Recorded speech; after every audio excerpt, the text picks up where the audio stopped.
আমরা এখন আছি ডক্টর শামসুল করিম বাকার কলেজ চত্বরে আজকের বার্ষিক ক্রীড়া প্রতিযোগিতা।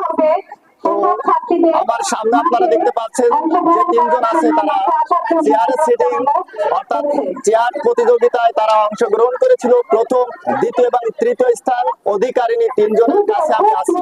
তো আমি এখন চলে যাচ্ছি, প্রথম স্থান অধিকারিণী করেছিল যে আজকের এই চেয়ার সেটিং খেলায়, আমি তার কাছে যাচ্ছি। তো আপু, আজকের এই যে খেলাতে আপনি অংশগ্রহণ করেছিলেন, এই খেলাতে অংশগ্রহণ করে আপনি যে প্রথম স্থান অধিকার করেছেন, এই প্রথম স্থান অধিকার করাতে আপনার অনুভূতিটা কি, আমি তাই জানতে চাচ্ছি আপনার কাছে। আমি অনেক এক্সাইটেড, এই খেলাটা নিয়ে অনেক ভয় ছিলাম যে কি হবে না কি হবে না, সাকসেস হয়ে অনেক খুশি লাগতেছে। ধন্যবাদ। অবশ্যই আনন্দ পাওয়ার কথা। এই পর্যায়ে আমি যাচ্ছি দ্বিতীয় স্থান অধিকারীর কাছে। আপু, আপনি তো দ্বিতীয় স্থান অধিকার করেছিলেন, যখন আপনি খেলায় অংশগ্রহণ করছিলেন তখন আপনার অনুভূতিটা কেমন ছিল?